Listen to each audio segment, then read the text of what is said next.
christiangeekcentral.com. If I was about to forget every comic story I'd ever read, but could first record a message for myself just before the mind wipe, this would be the result. You're a wonderful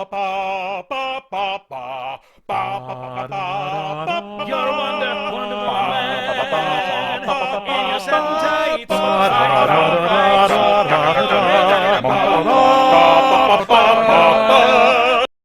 Condor Man. Hey, I'm Peter Franson from christiangeekcentral.com and Spirit Blade Productions. Welcome to Essential Issues, where I talk about my favorite DC comics of the past that are still affordably available today, blabbing about why they're special to me and what, if anything, they have to say about the essential issues of real life. Now, warning, this series will freely contain spoilers, but I think even spoiled, the stories I feature are still well worth reading. For more information about the intent of this series and what to expect from it, check out the video on the Christian Geek Central YouTube channel titled Essential Issues Series Introduction. Alright, well, we've covered the essential origin stories for my personal favorites among the most popular DC characters. Now it's time to broaden out a little bit to multiple heroes at once, including Aquaman and Martian Manhunter, as I share with you my pick for the essential origin story of the Justice League of America. Now, while I do like a number of elements from the New 52 Justice League origin story written by Jeff Johns, I've got a lot of problems with the New 52, which I talked about earlier in this series, and the status of the New 52 continuity in the DC Universe isn't clear to me yet until they've settled things with that Doomsday Clock series that, as I record this, is still incomplete. It may be that the New 52 continuity will be eventually treated like a dream or like a time that everyone was brainwashed. I'm not sure where it's all going to land, so for now I can't really consider the reboot origin story as an option, even though I think, it is worth checking out. My pick for the essential Justice League of America origin story is far from the best JLA story. We'll get to a number of those further down the line in this series, but I think it's still a solid story. In 1988's Secret Origins number 32, the post-crisis origin story for the Justice League is established. It's a brief story that's reprinted in the trade paperback Secret Origins of the World's Greatest Superheroes, which I also referenced in my Essential Issues episode about the origin for The Flash. In this story, some shape-changing aliens called Appalachians come to Earth to battle each other for supremacy, using humans as pawns and the Earth as their battle arena. It feels very cheesy and dated to me as I read it now, and it's not my selection for the essential Justice League origin story. That goes to the 12-part JLA Year 1 by Mark Waid, Brian Augustin, and Barry Kitson. Published 10 years later in 1998, JLA Year 1 picks up immediately after the Secret Origins number 32 Justice League Origins story, which, by the way, is not at all necessary to read before starting JLA Year 1. The original story's events are recapped in the first issue of JLA Year 1 without the cheese, and then the new story continues, making it clear that the initial invasion was actually just the tip of the iceberg regarding the Appalachian threat. The first issue also introduces a shadow organization called the Locus, who is watching and secretly working against the Justice League, even from within their own ranks. Over the course of the year that this series covers in the timeline, we learn more about the Locus, why they are doing what they do, and then also a classic DC villain is introduced to the mix that pits himself against the Locus, against the Appalachians, and the Justice League all at once. Now, if that sounds a little crowded, that definitely is a shortcoming of the series for me. It's not only an origin story for the Justice League, it also kind of establishes cameos of tons of other DC heroes, some of whom will be future Justice League members. It's not as over the top as Crisis on Infinite Earths in how it handles cameos, but it does get a bit overpopulated for my tastes. Thankfully, the story largely focuses on the original 5 characters who made up the Justice League: Aquaman, Green Lantern, Black Canary, Martian Manhunter, and The Flash. And I want to put an emphasis on that word character, the original 5 characters. Each core member in the first issue is given 4 pages that establish who they are personally, what they care about, and what drives them. And these motives continue to be relevant to their stories throughout the 12-issue series. While the Flash is trying to figure out which life he should be giving himself to more, his civilian life as a police officer or a crime lab police officer, or the Flash, he's thinking about who am I? What's my role in life? Maybe also some of the question of what am I after his body was so radically changed. Black Canary is trying to figure out what kind of hero and person she wants to be, living in the shadow of her mother, who was the Black Canary before her, serving alongside the Justice Society. The Black Canary is a character that I know the least about, and among this roster would typically care the least about, but reading this series again, there's some really interesting facets of her background that they brought to the forefront, in this story that I appreciated. Aquaman gets some really interesting treatment. He's interpreted as a foreigner, struggling to communicate with surface dwellers and being mistreated by some of them just because he's different. Green Lantern Hal Jordan displays not only his fearlessness, a trait all Green Lanterns possess, but his cocky recklessness as well, as he puts his own life in danger as a test pilot.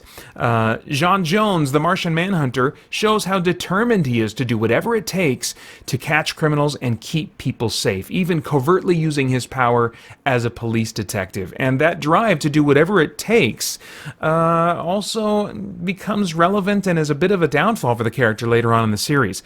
As the story progresses, we get to see these different personalities then bounce off of each other. They have difficulty working together, although the messy teamwork certainly has its advantages, and so they see the value in becoming a better team. A great moment in issue number 2 shows Aquaman trying to learn English. I love it. And the writer simulates this by showing his word bubbles in phonetic spelling and symbols as he reads out loud. Kind of so as you're reading along, it kind of simulates for you what it would be like to sound out these words that don't even look like words right in front of you. But as you're sounding them out, you'll start recognizing, what they are. It's a great moment. And Martian Manhunter joins him and suggests that he actually starts with German since it's a more logical language. It's a nice moment of connection between the two most alien members of the team. As you might expect, or maybe not, a bit of flirting gets passed around between Black Canary and Hal Jordan, the Green Lantern, and later between Black Canary and the Flash.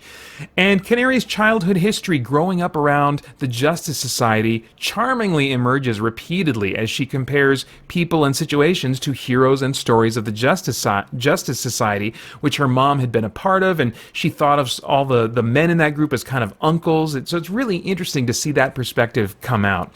In some ways, the series is just kind of like a sequence of character interactions and battles all held together by the schemings of Locus and all that they're up to, and also held together by the Justice League finding their footing as this year progresses.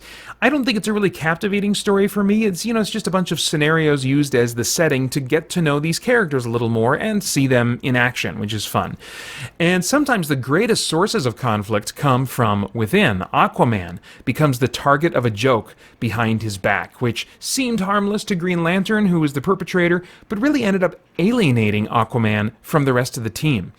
There's an especially Silver Age gag that's introduced in issue number 5 involving a ray that can remove people's body parts without killing them, and then the villains can use those body parts to make this sort of Frankenstein-style army. But despite how silly that sounds, it's executed in a way that is actually a bit disturbing to me, and all the more so for how odd the concept is.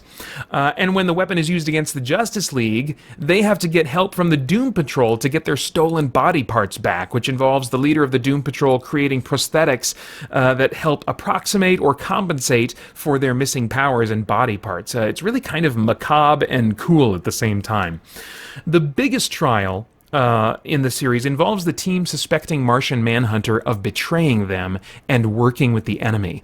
They discover he's been keeping detailed files on all superheroes across the globe, including their personal lives. And that's just the beginning of what Martian Manhunter does to betray their trust.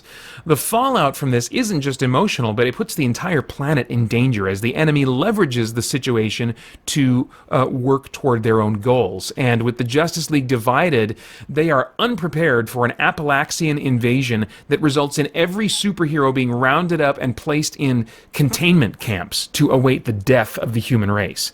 The climactic final issues are a roll call of numerous DC characters, but they still make time for interesting character moments with the core cast, such as when Flash and Black Canary unexpectedly kiss, even though Flash is in a serious relationship with his girlfriend. This moment leads to important decisions for both characters that chart their courses for their futures as we come to know them. In summary, JLA Year 1 is 12 issues of Silver Age happenings as the backdrop for some really nice little character development that develops a sympathy from me for these well-known characters that in some ways are still unexplored when at the time this series came out. I don't think the writing endeavors to say anything terribly profound about, the essential issues of life, but it's an interesting look at these characters that explores how people from wildly different backgrounds can struggle to get along, but still find and develop community and unity in the process, even because of those struggles. And that's a good kind of theme to put in a story. I think we can compare that to the local church and a reminder that, it's worth it. Community is worth struggling through those difficulties, those misunderstandings, those trying to come together from wildly different perspectives and backgrounds. So anytime you put that kind of theme in a story, I think that's probably a good idea. You can find JLA Year 1 on Amazon.com in trade paperback form for about $10 after shipping is factored in. So for 12 issues, that's a really, really good deal for this. That's all for this time. We're done now with kind of origins stories for a while, at least. Now we're going to start getting into some major events in the DC universe with fallout that reverberated for years afterward, and so shouldn't be missed for anybody that's wanting to, catch up on the essential story moments of the DC universe. Although it's very possible that you did miss this next story that I'm going to talk about. Come back next time for an apocalyptian invasion that introduced me to Darkseid and features a major event and turning point for Green Lantern John Stewart.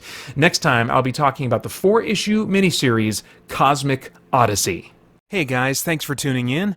We've got a ton going on here at Spirit Blade Productions and Christian Geek Central, including our in-depth Bible study for geeks, movie, game, and other entertainment reviews or commentary, live streams, Christian geek news, original audio dramas, and tons more. And on top of all that, you can become a Spirit Blade insider with an influential voice and get access to exclusive content and rewards. It's your involvement as a patron that will keep all of this going and growing, so I want to thank you for your consideration in that. For more information, please check out our Patreon page through the link below at patreon.com/spiritbladeproductions. Thanks for listening.